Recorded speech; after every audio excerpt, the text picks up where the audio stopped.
A lanterna de Miguel balançava entre os bambus como um vagalume desesperado, e o único som que ele conseguia produzir era o nome do filho, repetido contra a chuva como uma oração que não sabia se seria ouvida. Noah, Noah! A voz saiu rouca, rasgada de tanto gritar. A chuva amazônica tinha engolido tudo, o caminho, a cerca do pasto, as marcas de bota no barro. Ele conhecia cada palmo daquela fazenda há 20 anos, mas a floresta à noite, com neblina baixa e chuva grossa, transformava o familiar em estranho, transformava o lar em labirinto. Atrás dele, Helena corria com a blusa encharcada colada ao corpo, os pés afundando no barro a cada passada, e ela não gritava porque tinha aprendido na última hora que gritar demais assusta a criança escondida. Então ela chamava com aquela voz de professora que sabe esperar. Noah, meu bem, pode responder. Ninguém está com raiva. Miguel girou a lanterna na direção dela com uma brutalidade que não era raiva. Era medo vomitado para fora como raiva. A culpa é sua. Helena não respondeu. Não porque concordasse, mas porque naquele momento a única coisa que importava era o menino de 8 anos perdido na mata fechada do Pará, com a chuva engrossando e a noite sem fundo. Ela continuou andando. Tudo havia começado 18 dias antes, quando o ônibus interestadual jogou Helena Duarte na estação de Icoaraci às 7 da manhã, com uma mochila de couro, uma mala de rodinhas e o coração guardado atrás de 3 camadas de cuidado construído ao longo de 2 anos de silêncio. Ela não havia escolhido vir. Havia aceitado vir. Havia uma diferença enorme entre as duas coisas, e ela a carregava nos ombros junto com a mochila. A Secretaria de Educação do município havia sido clara. A escola rural da comunidade São Benedito do Alto, encravada nas montanhas a 42 quilômetros de Belém, estava com um aluno único que recusava qualquer professora há 2 anos. Criança problema, disseram. Pai difícil, disseram. Mas o direito à educação não para por conta de orgulho interiorano, então alguém precisava ir. Helena havia levantado a mão, não por coragem, mas porque não tinha mais nada na cidade que aprendesse. O caminho de terra batida depois de Icoaraci durava 40 minutos num picape velho que a secretaria havia providenciado. O motorista, seu Benedito, não falou nada durante todo o trajeto. Apenas mastigou palha e assobiou uma melodia que Helena não reconheceu, mas que parecia muito antiga. As montanhas apareceram gradualmente, esfumadas de verde e neblina, cheirando a terra molhada e eucalipto, e quando a estrada virou trilha de barro e o picape começou a subir pela encosta entre bananeiras e seringueiras silvestres, Helena sentiu algo que não sentia há muito tempo. Sentiu que estava indo para algum lugar de verdade. A fazenda Carvalho surgiu numa curva da trilha como uma promessa cumprida. Casa de madeira escura com varanda comprida, telhado de zinco, galinheiro à esquerda, curral à direita com 2 cavalos no pátio, fumaça saindo da chaminé lateral, apesar do calor, e aquele cheiro específico de madeira molhada e café que ela associaria para sempre, para o resto da vida, aquele primeiro momento. Um menino estava sentado no 3º degrau da varanda. 8 anos, cabelo preto despenteado, olhos escuros que pareciam calcular tudo ao mesmo tempo. Usava bermuda surrada e uma camiseta branca com uma mancha de barro no cotovelo direito e não se moveu quando o picape parou. Apenas olhou, avaliou. Helena desceu devagar, pegou a mala de rodinhas sem ajuda de ninguém e subiu os degraus até parar no 2º, deixando um degrau de distância entre ela e o menino. Noah? Ela perguntou com aquela voz, não de professora, mas de pessoa. Pode ir embora, ele respondeu. A senhora vai embora igual às outras. Ela considerou aquilo por um momento. Depois sentou no degrau do lado dele e ficou olhando para as montanhas lá na frente. Tudo bem, ela disse. Posso esperar. Esperar o quê? Até você decidir se quer que eu fique ou não. Ele não respondeu, mas também não foi embora. E isso, Helena reconheceu, era tudo o que ela precisava por enquanto. No 3º dia, Helena descobriu que Noah tinha um talento perigoso. Desaparecer sem fazer barulho. Era quase 10 da manhã quando ela virou para pegar o caderno de ciências na varanda. E o banco estava vazio. Noah! Nada. O café ainda estava morno. O lápis ainda rolava sobre a madeira. Mas o menino não estava. Helena desceu os degraus rápido demais, o coração batendo alto. Olhou o curral. Nada. Pomar. Nada. Galinheiro. Nada. Então viu. Pegadas pequenas. Barro fresco. Descendo em direção ao rio. O rio. O único lugar que Dona Zélia tinha dito para nunca deixar uma criança ir sozinha. Helena começou a correr. O barro subindo até os tornozelos. Galhos batendo nos braços. Respiração curta. Noah. Silêncio. Mais 20 metros. Mais 10. Até que viu. Noah estava sentado numa pedra molhada no meio da margem, com os pés quase tocando a correnteza. Completamente tranquilo. Observando um filhote de capivara beber água. Helena não gritou. Isso assustaria ele. Ela apenas chegou perto, ajoelhou e respirou fundo antes de falar. Noah! Ele virou lentamente. Sabia que você vinha. Helena sentiu as pernas enfraquecerem. Como sabia? O menino deu de ombros. Porque você é a única que procura. Miguel a viu chegar do interior do curral. Estava esfregando o pescoço do trovão, o égua russa que herdara do pai, e olhou pela fresta da tábua lateral no momento em que o picape parou. Viu a mochila, a mala de couro, a forma com que ela carregou tudo sozinha sem olhar para o motorista esperando ajuda. Viu ela sentar no degrau ao lado do Noah como se conhecesse o menino há anos. Não se moveu. As outras professoras, 3 em 2 anos, tinham chegado com aquela energia de assistente social querendo resolver problema. Chegavam com planos escritos, metodologias, paciência construída de faculdade. O Noah destruía isso com 1 semana. Não precisava de violência, o filho dele. Bastavam 2 frases certeiras, e o silêncio calculado que havia aprendido, Miguel suspeitava com culpa, observando o pai. Aquela professora tinha sentado no degrau. Isso era diferente. Ele continuou escovando o trovão por mais 10 minutos que não eram necessários, até ter certeza de que sabia o que estava fazendo antes de sair do curral. O jantar daquela primeira noite foi um campo minado servido com tacacá. Dona Zélia, a cozinheira que vinha 3 vezes por semana de São Benedito, havia deixado uma panela de tacacá com camarão na travessa de barro, tapioca fresca embrulhada em pano de prato e um pedaço de queijo de coalho que Noah tentou comer antes do jantar e recebeu um olhar cortante do pai, que o fez largar imediatamente. Miguel tinha 42 anos e uma presença que ocupava o espaço antes que ele chegasse. Ombros de quem carrega coisas pesadas sem pedir ajuda, mãos que pareciam ter sido esculpidas por trabalho, uma cicatriz pequena acima da sobrancelha esquerda que Helena notou e não perguntou. Ele falou pouco durante o jantar, explicou o horário de trabalho, as regras da fazenda, os limites onde Noah não podia ir sozinho. O limite é a cerca azul, ele disse, olhando para o filho. Se a cerca estiver aberta, você chama. Noah mexeu na tapioca com o garfo. E a escola? Helena perguntou. Aqui mesmo. A escola são vocês 2. Um silêncio. Se durar o suficiente. Ela não deixou a provocação pousar. Quanto tempo durou a última professora? Miguel parou de comer. Olhou para ela por um segundo completo, não com raiva, com algo mais parecido com avaliação. 22 dias. Então você tem uma referência, ela disse, com leveza suficiente para não ser ironia. Boa noite. E se levantou, levou o prato até a pia, lavou sozinha e foi para o quarto de hóspedes que ficava na lateral da varanda. Noah a observou sair com os olhos ligeiramente arregalados. Miguel voltou a comer sem dizer nada, mas naquela noite, quando passou pela janela do corredor que dava para o quintal, viu a luz do quarto de hóspedes acesa até meia-noite, e havia uma sombra de mulher sentada à beira da cama, com algo nas mãos que parecia pequeno demais para ser um livro. Era uma aliança. Antiga. Ela a girava entre os dedos, como quem já fez isso milhares de vezes sem perceber.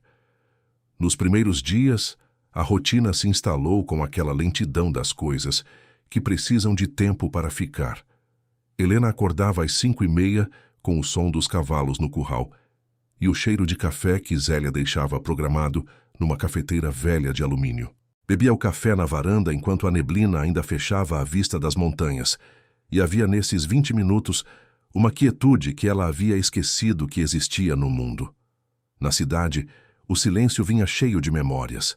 Ali, vinha cheio de pássaros.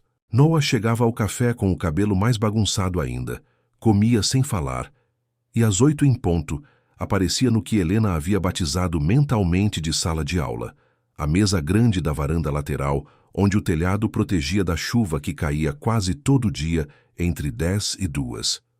A primeira semana, ela não tentou ensinar nada no sentido formal. Deixou o menino escolher o assunto. Ele escolheu cavalos, especificamente a anatomia dos cascos do trovão. Helena passou 3 dias pesquisando cavalos em livros que tinha trazido e no celular com sinal fraco, e na quarta-feira apareceu com um caderno cheio de anotações sobre ferraduras, estrutura óssea e doenças equinas. E Noah ficou em silêncio por 40 minutos, lendo cada linha 2 vezes. "A senhora sabe muito de cavalo", ele disse sem olhar para ela. "Aprendi por causa de você." Ele considerou isso. Depois virou uma página. "O trovão tem um casco gasto no canto esquerdo. Meu pai não viu ainda." "Você já falou para ele?" "Meu pai não gosta quando eu falo de coisa de adulto." Havia tanto dentro daquela frase que Helena precisou de um momento para escolher onde entrar. "Isso não é coisa de adulto", ela disse por fim. "Isso é cuidado. E cuidar não tem idade mínima." Noah a olhou pela primeira vez diretamente naquele dia. Apenas por 1 segundo, mas foi o tipo de olhar que ela guardou. Miguel observava sem que ela percebesse. Não era vigilância. Era algo que ele não sabia nomear ainda. Talvez porque nomear significasse admitir que havia alguma coisa a ser nomeada.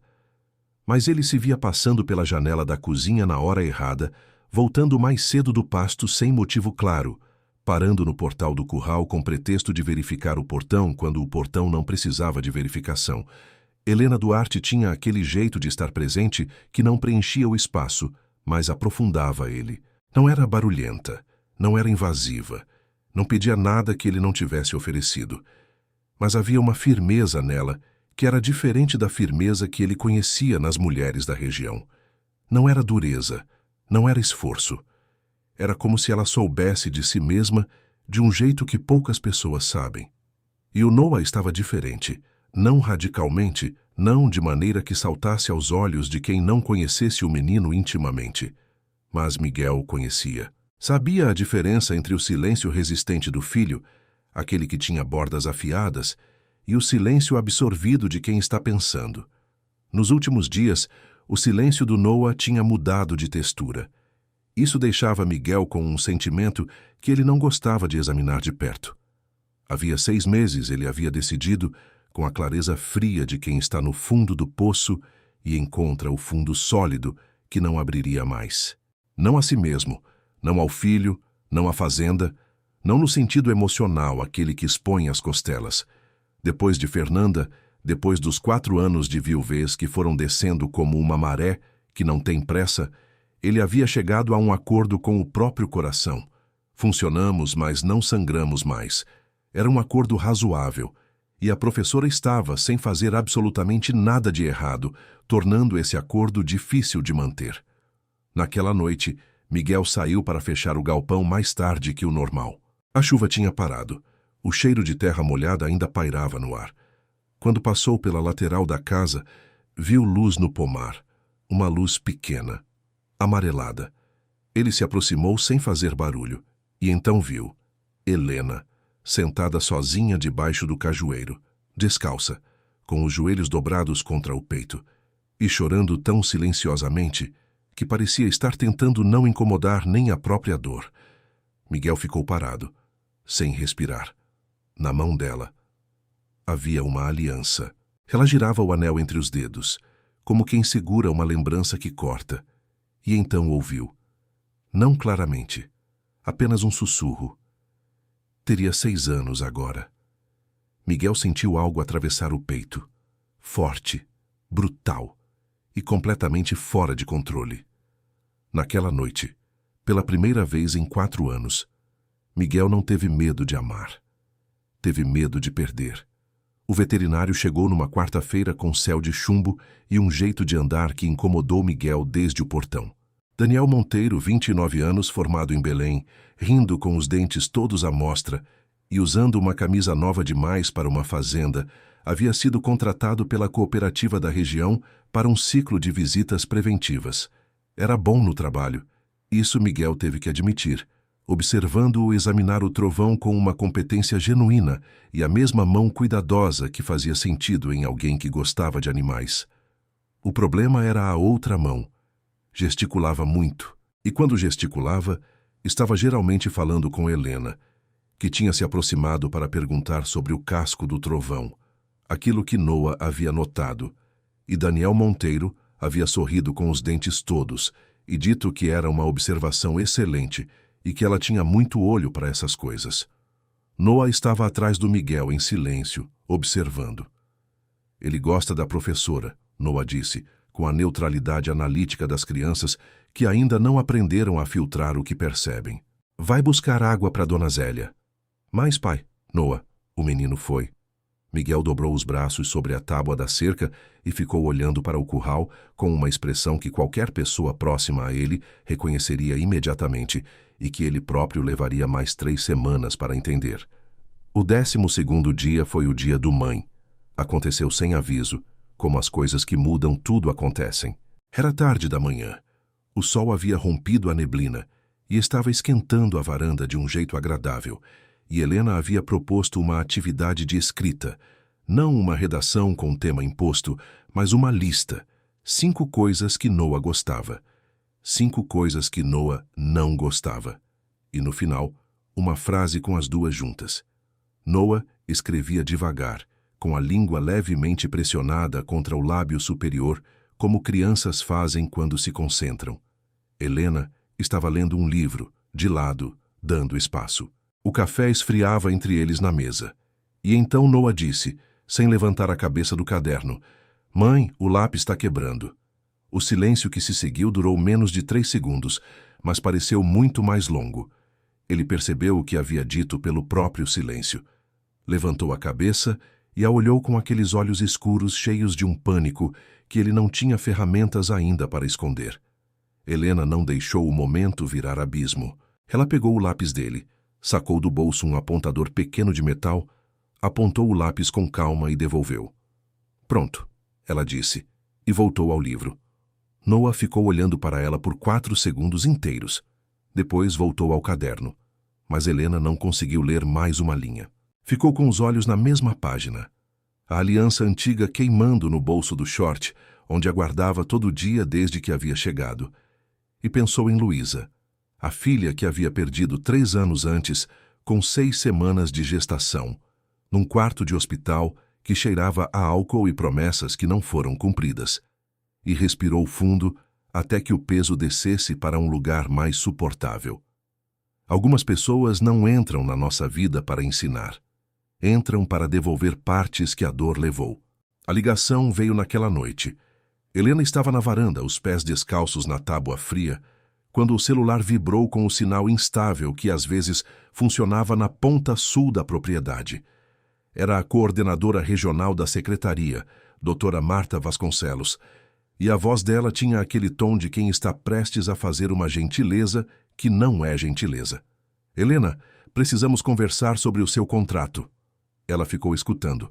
A secretaria havia conseguido aprovação para um projeto de escola itinerante que precisava de uma coordenadora, e o nome dela tinha saído na reunião. Era uma promoção, de certa forma, mais salário, mais visibilidade. Implicava sair da Fazenda Carvalho dentro de 3 semanas. Você não precisa decidir agora, disse doutora Marta, mas preciso de uma resposta até sexta. Ela desligou e ficou olhando para as montanhas onde a lua havia sumido atrás das nuvens. O som de cavalos chegava do curral. Alguém estava acordado lá dentro, provavelmente Miguel, porque ela havia aprendido nos últimos dias que ele dormia pouco e trabalhava muito e havia uma relação direta entre as duas coisas. Ela não sabia o que responder para a doutora Marta. O que ela sabia era que Noah havia dito mãe naquela manhã e que isso havia partido e consertado algo dentro dela ao mesmo tempo, de um jeito que ela não sabia se suportaria perder tão cedo. A caixa estava no fundo do armário do corredor, embaixo de um cobertor velho de lã, atrás de botas de borracha e uma caixinha de ferramentas. Helena a encontrou por acidente, buscando o cobertor porque a noite tinha esfriado mais do que o esperado, e a caixa rolou para fora quando ela puxou a lã. Era de papelão reforçado, com a tampa presa por um elástico grosso. Ela teria colocado de volta sem abrir. Teria, se o elástico não tivesse arrebentado com o manuseio e a tampa tivesse saído sozinha. Envelopes. Muitos. Com a letra de uma mulher. Ela olhou apenas o suficiente para entender o que era. Cartas. Cartas de Fernanda.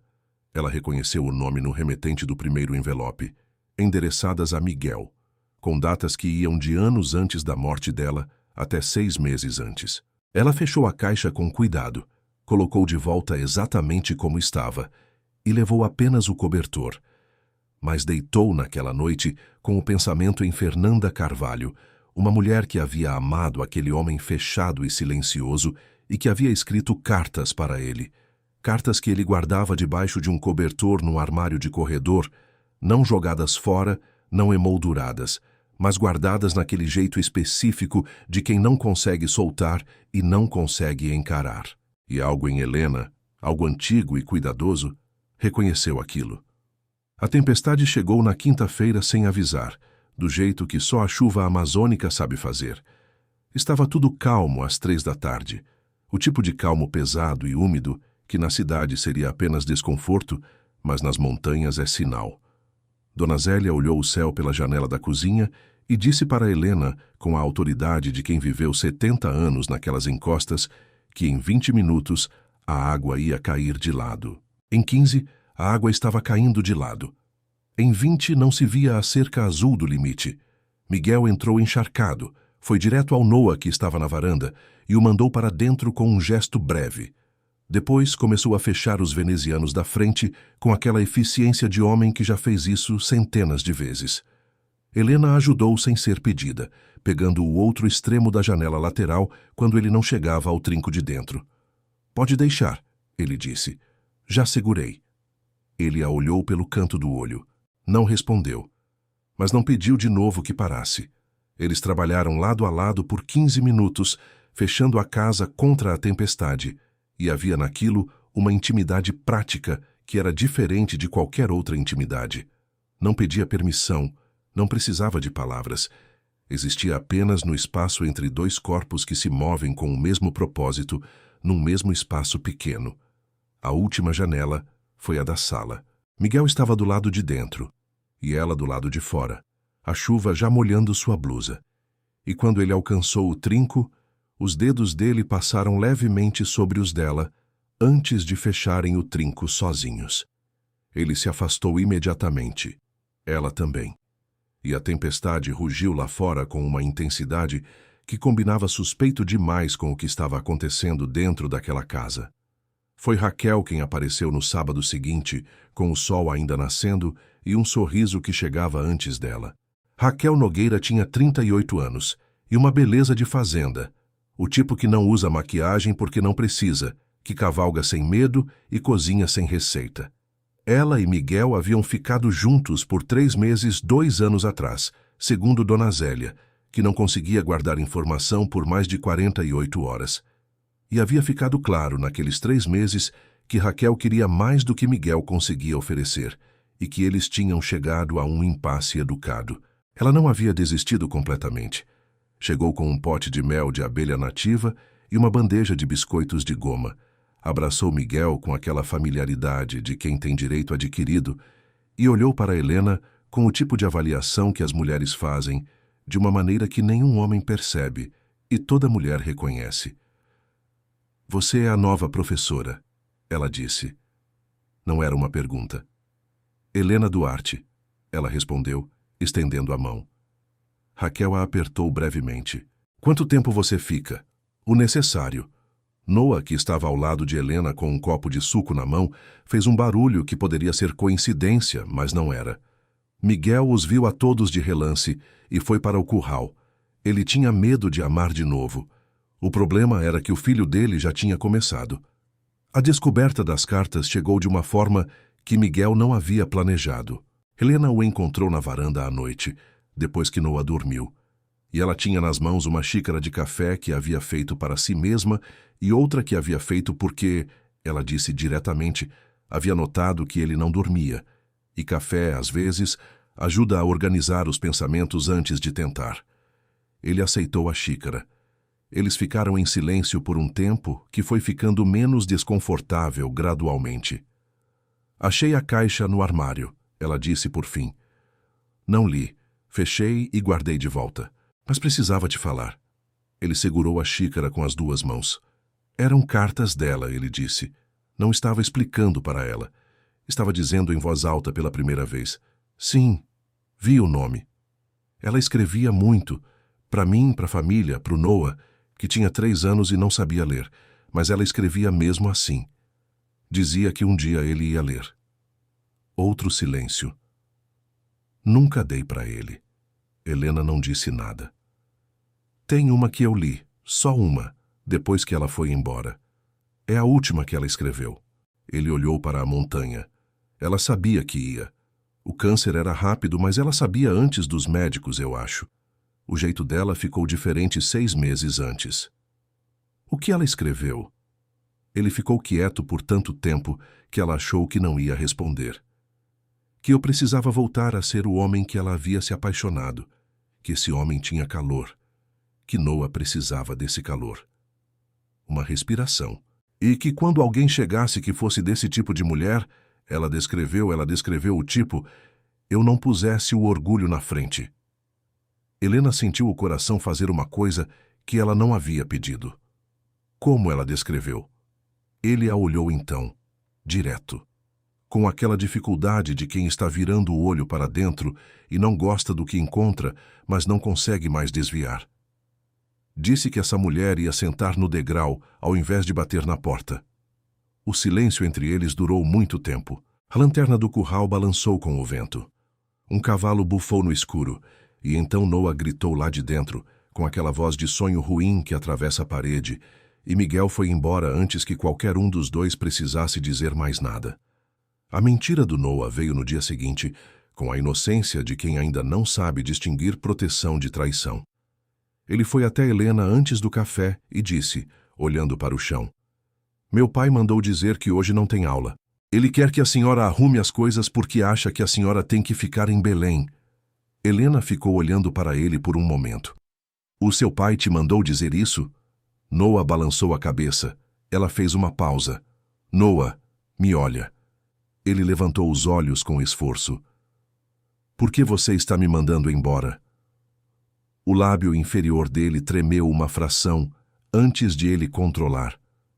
Porque se a senhora ficar, ele disse em voz baixa, e depois for embora, vai ser pior. Helena sentiu aquilo atravessar o peito de uma ponta a outra. Ela se agachou para ficar na altura dele. Você já perdeu muito, não é? Ele não respondeu, mas os olhos ficaram brilhantes. Eu também, ela disse. E por isso eu sei que a gente não pode passar a vida inteira mandando as pessoas embora antes que elas decidam ir. Porque aí a gente fica sozinho e chama isso de segurança.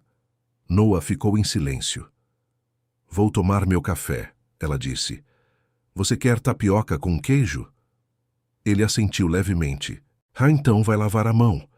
Miguel soube da mentira do filho naquela tarde, quando Dona Zélia, que havia escutado tudo, naturalmente, mencionou de passagem enquanto descascava a macaxeira. Ele ficou parado na soleira da cozinha por um momento, com algo que era ao mesmo tempo irritação, e algo mais suave acontecendo no fundo do peito. Procurou o Noah no pomar. O menino estava sentado numa raiz de cajueiro, com o caderno aberto no colo, escrevendo. Quando viu o pai, fechou o caderno rapidamente. O que você escreveu? Miguel perguntou. Nada. Noah.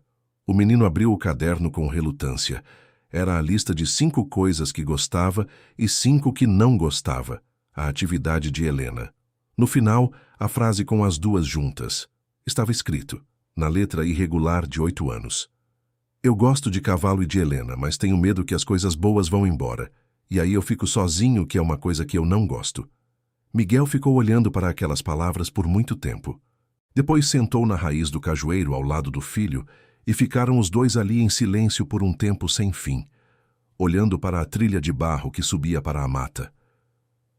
Seu pai fez a mesma coisa que você, disse Miguel por fim. Ficou mandando as coisas boas embora antes delas decidirem ir. Noah o olhou. E deu certo? Não. Só fiquei mais sozinho mais rápido. O menino processou aquilo com aquela seriedade de criança que ainda acredita que o pai sabe tudo. Então não faz mais isso, pai. Miguel olhou para a mata. Estou tentando. O acidente com o trovão aconteceu numa manhã de terça, rápido como os acidentes verdadeiros sempre são. Helena estava observando Miguel ferrar o cavalo no curral. Havia pedido para acompanhar, estava anotando para uma atividade com Noah. Quando o trovão se assustou com algo na mata, um barulho de animal, e se levantou de repente. A ferradura estava na mão de Miguel, e no movimento brusco do cavalo, a pata dianteira acertou o antebraço dele com força suficiente para derrubá-lo. Helena foi a primeira a chegar. Não gritou. Abaixou no barro ao lado dele, segurou o braço com as duas mãos para avaliar, e ele tentou se levantar imediatamente. Espera, ela disse com aquela firmeza que não pede, que afirma. Não é nada. Deixa eu ver. Era um hematoma sério, possivelmente fissura no rádio. Ela não sabia diagnosticar, mas sabia que o braço estava inchando rápido e que a cor não era boa. Ela mandou Noah buscar gelo e o lençol limpo do banheiro da varanda, imobilizou o braço com o lençol dobrado. E ficou sentada no barro do curral, com a cabeça de Miguel apoiada no seu ombro, enquanto esperavam o carro de seu Benedito ser chamado para levá-lo à UPA de Icoaraci. Miguel ficou em silêncio durante tudo isso, mas numa hora, com o braço apoiado e a dor funda mais gerenciada, ele disse, olhando para a madeira do curral, "Você não entrou em pânico." Não. A maioria das pessoas entra. Eu já vi pior. Havia algo nessa frase, uma contenção específica, um peso carregado com cuidado, que Miguel sentiu, mas não perguntou ainda. Havia tempo para perguntas. Ou havia, ele estava começando a acreditar nisso. Tempo para tudo. Sexta-feira era o prazo de Doutora Marta. Helena ficou olhando para o celular na ponta sul da propriedade, onde o sinal aparecia, com a mensagem da coordenadora na tela. Era uma boa oportunidade. Era, objetivamente, a escolha racional. E ela havia passado os últimos 2 anos tomando decisões racionais que a mantinham viva, mas não a faziam sentir nada. Ela digitou a resposta. Apagou. Digitou de novo. Quando voltou para a casa, Noah estava na varanda com o caderno e uma expressão que ela reconheceu. Aquela que ele usava quando estava fazendo algo que precisava de coragem. "Helena", ele disse sem levantar o olhar. "Você vai embora?" Ela se sentou. "Por que você pergunta?" "Ouvi você falar no telefone ontem." Uma criança de 8 anos que ouve o que os adultos acham que está além do seu alcance. Ela olhou para o caderno dele, depois para o menino. "Ainda não decidi." "Mas vai decidir." "Sim. E se você for?" Ele disse devagar. "Eu vou embora também, vou pro tio Sérgio em Marajó." "Noah, não é mentira dessa vez," ele disse, com os olhos brilhantes. "Você é diferente de tudo que já veio aqui, e se você achar que aqui não é suficiente, então eu também não acho." Ela ficou com aquilo por um longo tempo. Depois tirou o celular do bolso e, diante do menino, enviou a resposta para a doutora Marta. "Agradeço a oportunidade. Precisarei recusar. Continuo em campo." Noah leu a mensagem por cima do seu ombro. Não disse nada. Mas quando ela guardou o celular, ele encostou o ombro no dela por um segundo, aquele gesto de criança que quer abraçar, mas ainda não sabe pedir, e voltou ao caderno. Naquela montanha, entre barro e silêncio, 3 corações estavam aprendendo a respirar outra vez. O quase beijo aconteceu numa noite sem nome, dessas que surgem sem que ninguém planeje. Dona Zélia havia ido embora cedo por causa de uma festa de santo na comunidade. Noah havia dormido mais cedo que o normal depois de um dia inteiro cavalgando, e Miguel e Helena estavam na cozinha, ele descascando cupuaçu com uma faca de madeira, ela coando café na hora errada porque nenhum dos dois estava com sono. Eles conversavam sobre a carta de Fernanda, não sobre o conteúdo emocional.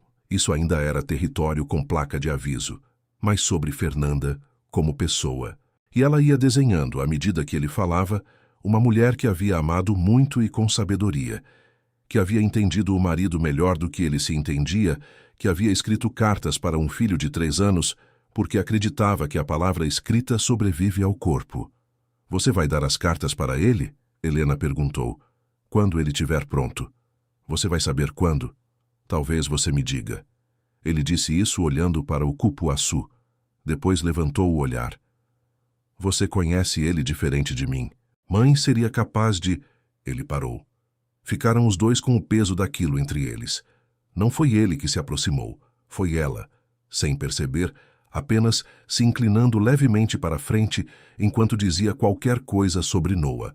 Qualquer coisa que importava menos do que a distância que havia diminuído entre os dois, sem que nenhum tivesse planejado. A boca dele estava a 2 centímetros da dela, quando o celular de Miguel vibrou na bancada com uma intensidade que parecia proposital. Ele se afastou. Olhou para a tela. Era Daniel Monteiro, o veterinário, respondendo a uma mensagem de uma consulta sobre o trovão. A ironia do timing seria engraçada em outras circunstâncias. Helena girou para o fogão e mexeu o café que não precisava ser mexido. Boa noite, Miguel, ela disse. Ele ficou olhando para o celular por um momento. Boa noite. Ela foi para o quarto. Ele ficou na cozinha com o cupuaçu inteiro e o coração batendo fora do ritmo habitual, e pensou pela primeira vez em 4 anos que o acordo que havia feito consigo mesmo talvez fosse inválido, que talvez acordos com o próprio coração, como todos os contratos feitos sob dor, tivessem prazo de validade. O passado de Helena veio à tona de uma maneira que ela não havia escolhido. Raquel havia voltado, e para qualquer pessoa com olhos atentos, já estava claro que ela não pretendia ir embora tão cedo, e naquela tarde havia trazido junto uma amiga de Belém, que era, por coincidência ou não, da mesma classe universitária de Helena.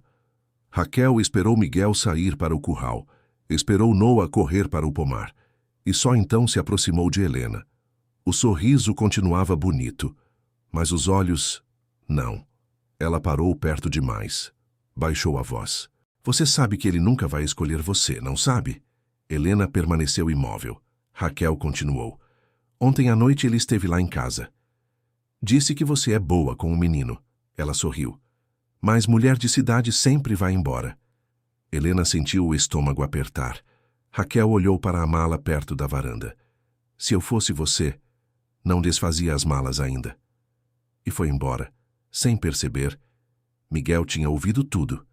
Helena ficou parada por vários segundos, sem respirar direito, sem perceber que apertava a própria aliança no bolso com força suficiente para marcar a pele. Porque a pior mentira não é a que parece absurda, é a que encontra exatamente o medo que já mora dentro da gente. E pela primeira vez, desde que chegara à Fazenda Carvalho, Helena considerou fazer as malas. O nome era Cristina, e o reconhecimento foi mútuo e imediato, e havia no olhar de Cristina aquela compaixão específica de quem sabe o que aconteceu. Helena Duarte, Cristina disse com aquele cuidado em excesso que Helena detestava. Como você está? Bem. Depois do que aconteceu, ela olhou para o lado, como se checando quem estava ouvindo. Noah estava. Miguel estava. Cristina. A voz de Helena tinha uma firmeza quieta. Desculpa, eu só... Ela parou. Miguel estava olhando para Helena com uma expressão que ela reconheceu, não julgamento, mas aquela atenção concentrada de homem que notou que alguém próximo a ele está carregando algo pesado e não havia percebido antes. Raquel estava olhando para Miguel observar Helena, e aquilo deu ao rosto dela um endurecimento que ela rapidamente neutralizou. Mais tarde, quando Raquel e Cristina foram embora, Miguel foi até a varanda onde Helena estava e ficou do lado dela olhando para as montanhas. Você não precisa me contar, ele disse. Mas pode. Ela olhou para as mãos. Perdi uma filha. Tinha 6 semanas quando foi. E perdi o casamento junto. Não na mesma hora, mas no mesmo período. Quando as coisas pesadas chegam junto, As pessoas não aguentam. Ela girou a aliança no bolso, um gesto que ele não viu, mas existiu. Eu não aguentei também. Saí de mim mesma por um tempo. E voltou. Estou voltando. Ela o olhou. Acho que lugares ajudam. Ele ficou quieto por um momento. Às vezes pessoas ajudam mais. Ela não respondeu, mas não desviou o olhar. A segunda vez que Noah desapareceu foi planejada. Havia sido uma tarde pesada, uma discussão entre Miguel e Helena sobre algo pequeno que não era realmente sobre o que parecia ser. Ele havia dito que ela estava se envolvendo demais com as decisões da fazenda, usando um tom que tinha bordas, e ela havia respondido que talvez ele confundisse envolvimento com presença, e havia ficado no ar aquele tipo de silêncio que machuca porque vem de cuidado mal expresso. Noah havia escutado tudo da janela do quarto, e às 6 da tarde, quando a neblina começou a descer mais cedo do que o normal, o menino foi para a mata. Deixou o caderno aberto na cama, numa página nova com uma única frase escrita. Fui buscar a flor da orquídea que Helena falou que queria ver. Volto antes do jantar. Ele não voltou antes do jantar. E assim, chegamos ao começo desta história.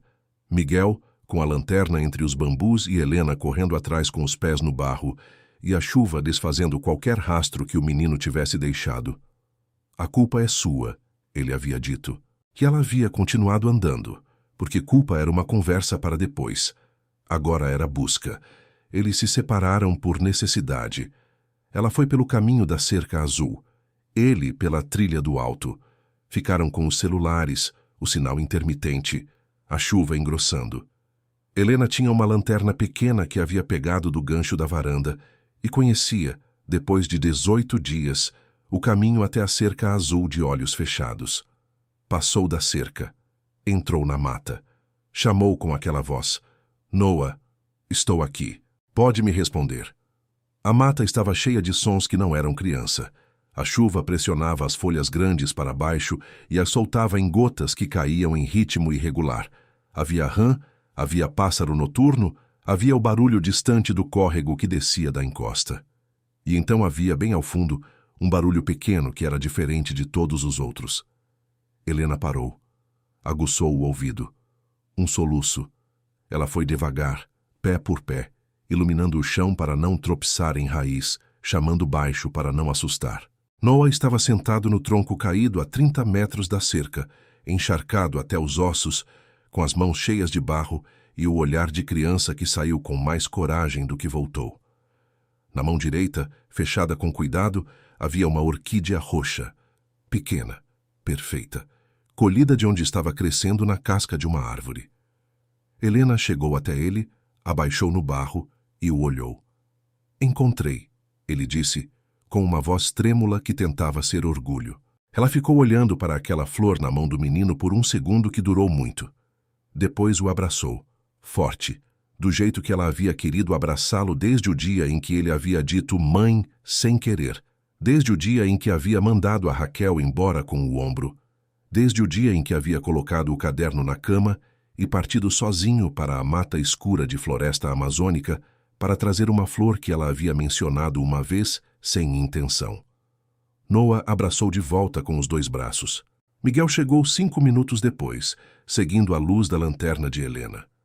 Ficou parado a alguns metros, com a lanterna na mão e o peito ainda apertado do medo, e os viu abraçados no barro molhado, e aconteceu então alguma coisa dentro dele que havia estado acontecendo há 18 dias, mas que ele havia adiado, racionalizado, guardado debaixo do cobertor da mesma forma que guardava as cartas de Fernanda. Parou de adiar. Foi até eles, abaixou no barro, abraçou Noah por trás, e o filho virou nos seus braços sem soltar Helena, de maneira que ficaram os 3 num abraço que era desajeitado e molhado, e imperfeito, e absolutamente certo.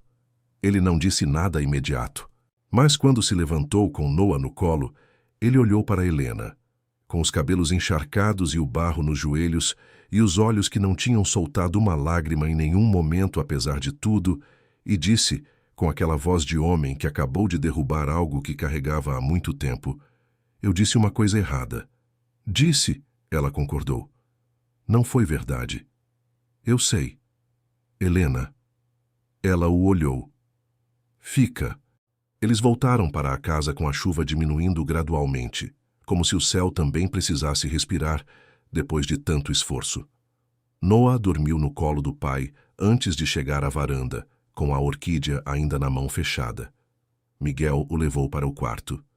Quando voltou do quarto, Miguel parou na porta. Ficou olhando Helena de costas na varanda. Os sapatos ainda encharcados, os cabelos molhados, o corpo cansado. E alguma coisa chamou sua atenção. A mala, ainda fechada. Exatamente do jeito que tinha chegado. Ele ficou olhando para aquilo por vários segundos. Depois perguntou quase num sussurro: "Você nunca desfez?" Helena não virou. Apenas respondeu: "Eu estava esperando saber se era lar, ou só mais uma parada."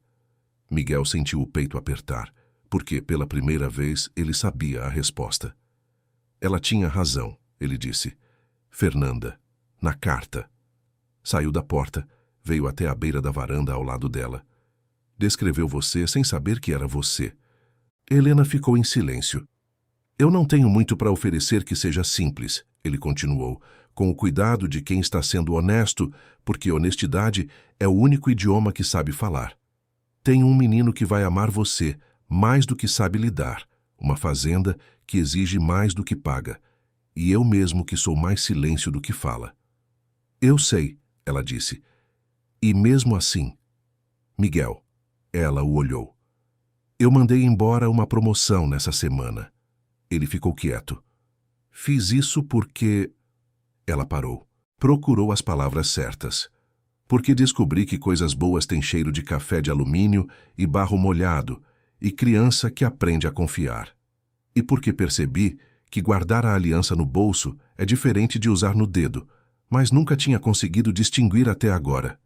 Ela tirou a aliança do bolso. Ficou com ela na palma da mão aberta por um momento, olhando para ela com aquele cuidado de quem está se despedindo com respeito, não com raiva. Depois, a colocou na tábua da varanda, devagar, e quando levantou o olhar, ele estava muito perto. Desta vez não houve celular tocando. O beijo foi quieto, como todas as coisas verdadeiras são quando chegam depois de muito tempo esperando. Foi de alguém que aprendeu a não ter pressa, porque sabe o que custa quando as coisas se perdem. Foi do tipo que não resolve tudo de uma vez, mas abre a porta. E a porta ficou aberta. Na manhã seguinte, foi Noah quem percebeu primeiro. Desceu as escadas correndo, ainda de cabelo bagunçado e camiseta torta de sono, e parou no último degrau, sem dizer uma palavra. Miguel estava na varanda, de pé, coando café, e Helena estava usando a camisa dele. Grande demais nos ombros, as mangas dobradas 2 vezes, os pés descalços sobre a madeira fria. Ela estava cortando tapioca em tiras pequenas, enquanto conversava com Dona Zélia como se tivesse morado ali a vida inteira. Noah ficou olhando, piscou uma vez, depois 2, e então perguntou, com a objetividade brutal que só crianças possuem: "Então, agora você é nossa?" O silêncio que se seguiu durou exatamente o tempo de um coração entender o que estava ouvindo. Helena parou a faca. Miguel levantou os olhos. E pela primeira vez desde que havia chegado àquela montanha, ela não procurou palavras bonitas. Apenas sorriu. Abriu os braços. E Noah correu. Miguel ficou olhando os dois abraçados na varanda, com a fumaça do café subindo devagar entre eles. E percebeu que algumas pessoas não chegam para mudar uma casa. Chegam para finalmente fazer dela um lar. As montanhas de Belém guardam segredos de gente como gavetas que ninguém fecha completamente. A comunidade de São Benedito soube antes da semana acabar. Dona Zélia não era a única com esse talento, apenas a mais eficiente. Houve comentários. Os inevitáveis, os curiosos, os mal-intencionados de longe e os bem-intencionados chegando perto. Houve Raquel, que foi embora com dignidade e um aperto de mão firme que Helena respeitou profundamente.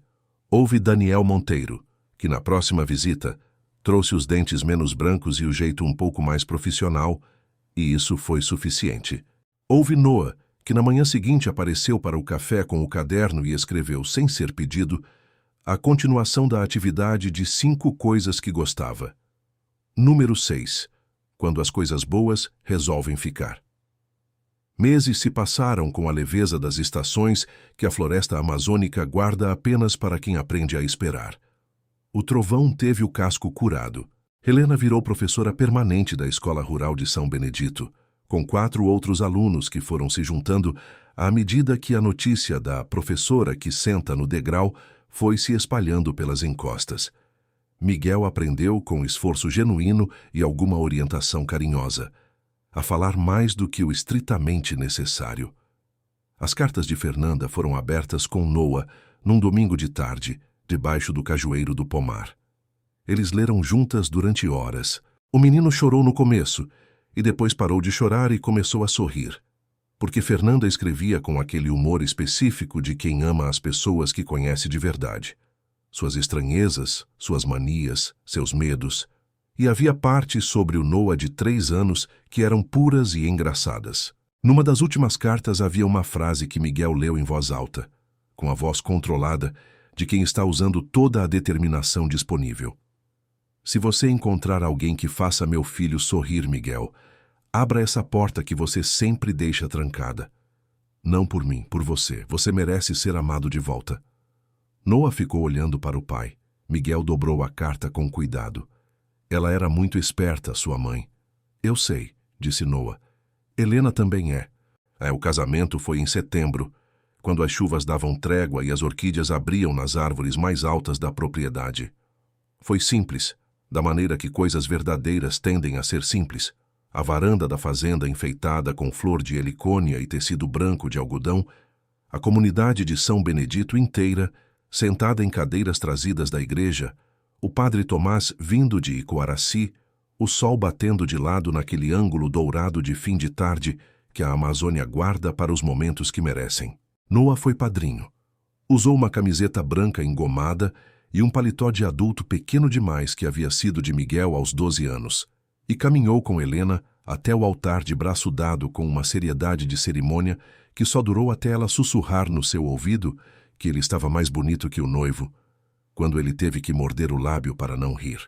Miguel esperava de pé de frente para a mata e para as montanhas, com as mãos entreladas à frente do corpo e aquele jeito de estar presente que ela havia aprendido a amar. Não performático, não tenso, apenas ali, inteiro. Quando ela chegou ao lado dele, ele olhou para ela do jeito que ela havia aprendido, que era a versão mais verdadeira dele, sem filtro, sem reserva, sem o peso de 4 anos de porta fechada. Pode falar agora, o padre Tomás disse. Miguel tomou as mãos dela. Você sentou no degrau, ele disse, e ficou. Ela sorriu. Você abriu a porta, ela respondeu. Anos depois, quando alguém perguntasse a Noah como foi que pai e Helena ficaram juntos, ele diria, com aquela objetividade de quem assistiu à história de perto. Ela sentou no degrau. Ele demorou um pouco. Aí eu me perdi na mata e eles foram me achar juntos. E acrescentaria, com o sorriso de quem cresceu, sabendo que amor não é ausência de dor, mas presença apesar dela. Funciona. Então recomendo a parte da mata. A Fazenda Carvalho, nas montanhas de Belém, tem uma varanda comprida de madeira escura, que cheira sempre a café e a chuva que passou. Tem um curral onde o trovão envelhece com dignidade. Tem uma escola na lateral, onde as crianças das encostas aprendem com uma professora que um dia chegou com uma mala de rodinhas e uma aliança no bolso e o coração guardado atrás de 3 camadas de cuidado. Tem um pomar com cajueiro velho, onde uma vez um pai e um filho leram cartas juntos e entenderam que amor não termina, transforma.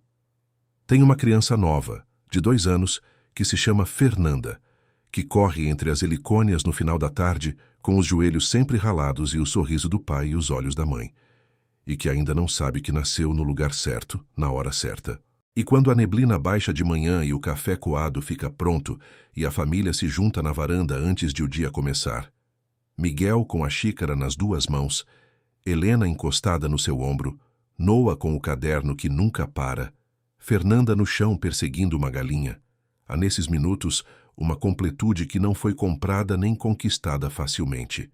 Foi construída, com barro com choro, com silêncio que aprendeu a se abrir, com medo que aprendeu a não decidir sozinho, com um menino que se perdeu na mata para trazer uma flor, com uma mulher que sentou no degrau e esperou. Porque algumas histórias não terminam, elas florescem. E aquela orquídea roxa que Noah trouxe da mata naquela noite de chuva está em vaso na janela da cozinha. Floresceu 2 vezes.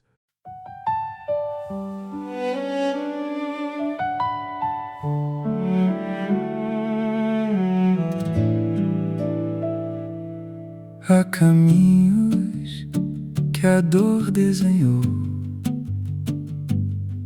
há portas que ninguém mais tocou, há partes da alma escondidas no tempo, esperando o momento certo. Quantas vezes você foi embora antes que alguém pudesse chegar? Quantas noites guardou nos olhos sem coragem de desabar? Quantos sonhos ficaram presos entre promessas e solidão? Quantas feridas foram crescendo sem encontrar direção? Mas existe um lugar que não se explica, apenas chama. Existe um abraço que devolve o nome da alma. E quando alguém enxergar o que você tentou esconder, cada cicatriz, cada parte que aprendeu a se defender, talvez você descubra, depois de tanto perder, que o amor não chega gritando, ele chega pra reconstruir você.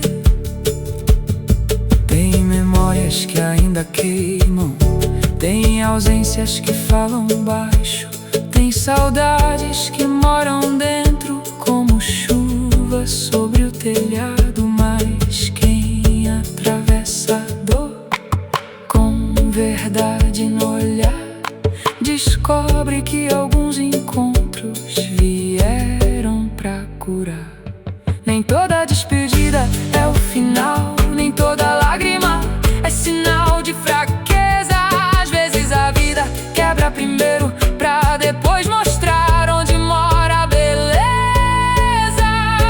E quando alguém enxergar o que você tentou esconder, cada cicatriz, cada parte que aprendeu a se defender, talvez você descubra, depois de tanto perder, que alguns lares não são lugares, são pessoas que ensinam